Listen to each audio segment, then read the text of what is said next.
So, my friends, it's Saturday night, which means it's time for our stand-up guest. This next bloke's brilliant. I saw him the other day. I thought he was really funny. So, please welcome to the stage the wonderful James Acaster!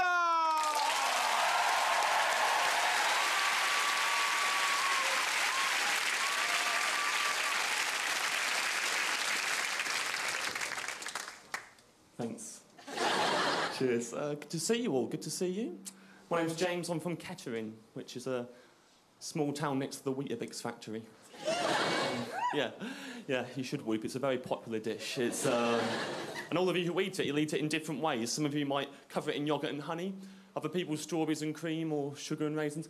Basically, just get Weetabix and cover it in anything that tastes better than Weetabix. That's the rule. Some people get annoyed when I do that bit because I don't list how they have their Weetabix in the morning. You laugh. In Wolverhampton, it kicked off. So, whoa, you're a cool guy. Got a hat on.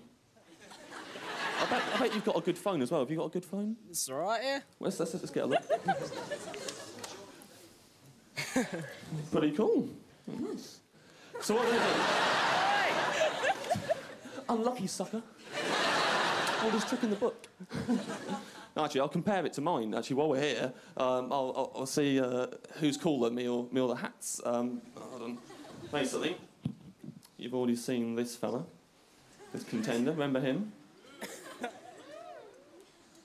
Woo. Yeah.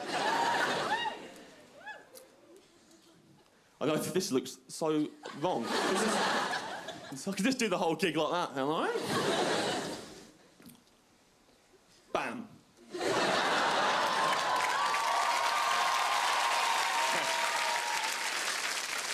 Yeah. Of course I've won. If you can't see that at the back, it's the phone you used to have. So, you know, this is actually not as good as it looks as well, because about 6 months ago, I threw it across a road. Not on purpose. I've got, you know, I gesticulate a lot when I talk. I've got bad grip, and making a passionate point outside a pub, and then I didn't have my phone anymore, so now it's got no buttons in it. There's no buttons in that phone anymore. So for the last 6 months, because I'm skint, this is how I've been living my life. That's...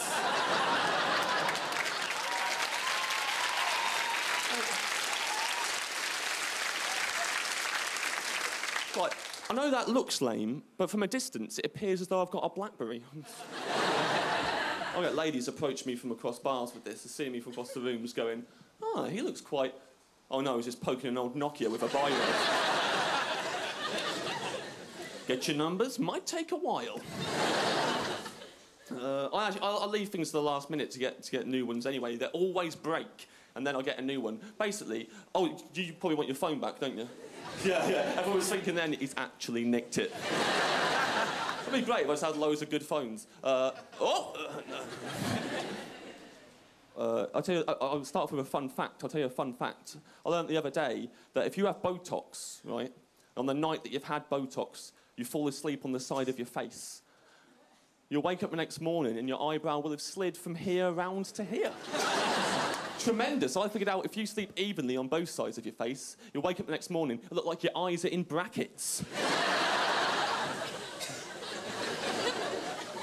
That's true, I think. I'm pretty gullible. I don't know. When I was 9, my dad took me to London for the day and spent the whole day just lying to me for his own amusement to see what I would believe. And the main one he got me with were on the escalators, going past all the different signs for all the different West End shows that are on the Underground. And he told me that the people who put up those posters have one of the hardest jobs in the world.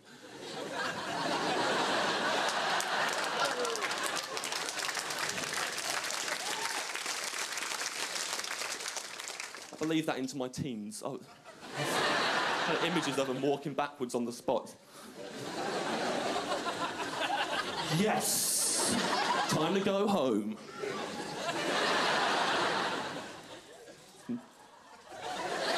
My impression of a man on an escalator. Pretty good impression. You guys didn't get to see it. It's pretty sweet. I'll do that impression. My other impression I've got, I can do an impression of someone from Roman times reading a text message. It's quite a niche impression. You have no way of checking if it's true, but I'll do it for you now. I've got the phone now. I'll do it with this. I won't use the biro because they weren't invented in Roman times.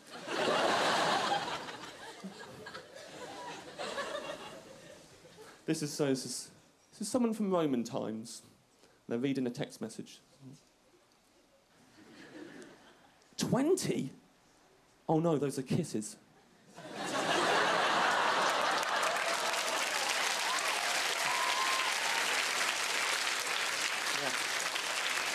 So, the best day out I ever had, I'll tell you this, I went to Woburn Safari Park. Fans of Woburn Inch, so there should be.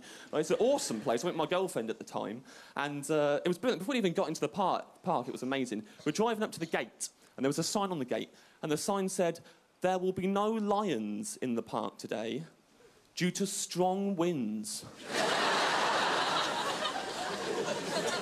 I'm not sure, but I think reading that sign may have been better than actually seeing a lion. Like, some of the things it makes you imagine straight away. Just like, is a lion really that flimsy?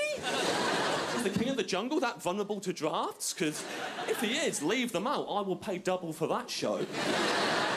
Figured out right, if Woburn Safari Park want to save a lot of money, all they've got to do is get rid of all their animals and just replace them with vague notices explaining why the animals are no longer there. To fuel our imaginations with. There will be no cheetahs in the park today due to slippery grass. There will be no zebras in the park today due to zebra Christmas. There will be no chameleons in the park today, or will there? Me and that girl, we split up after that. It's not a sad story, we just weren't right for each other. Like, for example, I used to have a T-shirt and... I've owned more T-shirts since. I used to have a T-shirt, had a drawing of a haunted house on it. And in all the little windows, there were ghosts.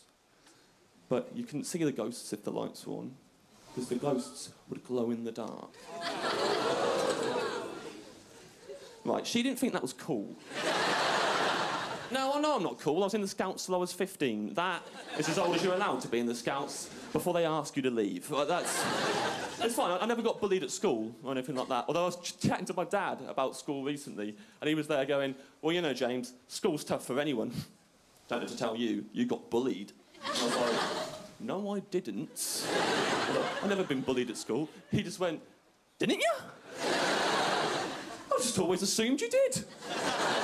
Right, assumed. That means he'd watch me leave for school every morning with my trousers 2 sizes too small for me and my Thomas the Tank Engine lunchbox and just be like, "Well, I'd bully him."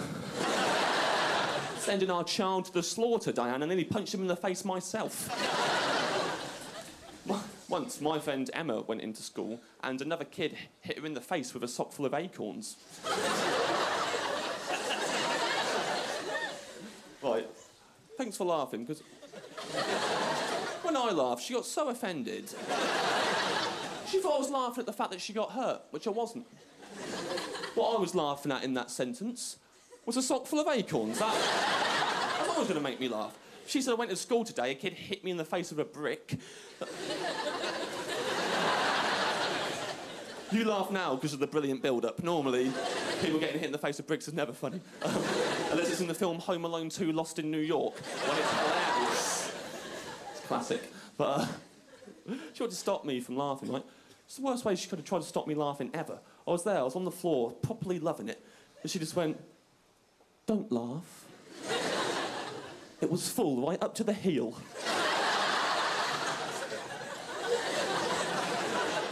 Worst I've ever got. I got poked in the eye once. Yeah. Fair enough. I poked eye. This wasn't even in school. It was like a couple of years ago. And I had to go to Moorfields Eye Hospital. And on the way there, in the cab, I was in denial about how bad the eye was. So I was trying to do a crossword the whole way there, like the whole thing. And every time the cabbie would look at me in the rearview mirror, I'd chew the pen to make it like I was struggling with the clues that had nothing to do with the fact my eye was bleeding. And then dropped me off at Moorfields. As I was walking up to the door, everyone was recoiling from my hideous face, just trying to get out of my way. It's like, right, let me go to the toilets, assess the damage, see how bad this is. Now, it's pretty bad. But what really stood out was that I had a river of ink running all the way down my chin. Been chewing the pen. Everyone must have been looking at me going, oh, God, he can't take care of himself at all. Sitting at home, breaking off pens in his mouth and jabbing them in his eye. You get what you deserve. Sitting there in the waiting room next to a lady, she asked me how I'd hurt my eye. Now, at the time, it's before I did stand up, I used to work in a school with autistic children. And one of them kicked off that day. When I tried to get involved, the way he responded was, he got his finger and he ploughed it into my eye with a crunch. And when it was in there, quickly just...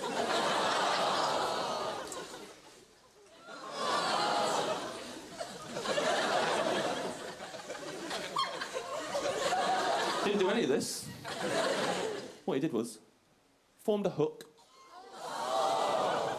Then, on the return journey,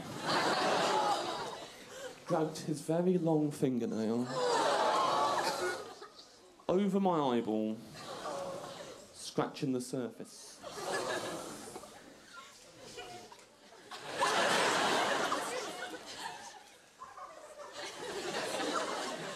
And when I told her this, she went, oh, you work with autistic children? That must be so rewarding. Not all the time. About a week after me and the Woburn girl split up, I went to a house party. Now, house parties are the worst places to be if you've just split up with someone. You're surrounded by two types of people at a house party. You've got couples and people trying to form new couples. There's no one in between. I overheard one bloke, quite drunk, lean into a girl and say, at the end of the day, I can be anything from a horny twat to a knobhead. Now, that is quite the range to give yourself. Essentially saying, oh, I'll always wind you up, but sometimes I'll do it with a boner. Even that didn't cheer me up. To go upstairs to the toilet, not because I wanted to go to the toilet, just wanted to get away from everyone, really. And as I was walking towards the door, it was flung open. And this guy was just standing there, just looking at me, quite drunk. And eventually, he broke the silence. He went, mate, I love that T-shirt. I looked down, and I'm wearing the Haunted House T-shirt. Now, my self-esteem's been at rock bottom for a whole week. Right now, with one compliment from a stranger, it's like, bing, back in the room. But then I realise I'm in a very well-lit corridor at the moment. Right now, I'm getting a compliment on a drawing of a haunted house. So far, I could double my money here. I leant in. I never looked so seriously at another human being in my whole life. I just went, you do realise this glows in the dark.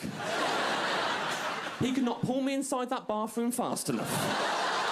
Straight in, door shut, and my T-shirt started doing its thing when we turned the lights off, and he was going to contain himself. He was so excited, the whole thing, he's just there going, oh, mate, that is awesome. I was like, yes, she never appreciated this. I was like, it's one coming out the chimney. I was like, that's the chimney ghost. My favourite ghost. It was then that I realised there are three types of people at a house party and not two. There are couples, there are people trying to form new couples, and there are newly single men standing in a darkened bathroom showing their glowing ghost to another dude.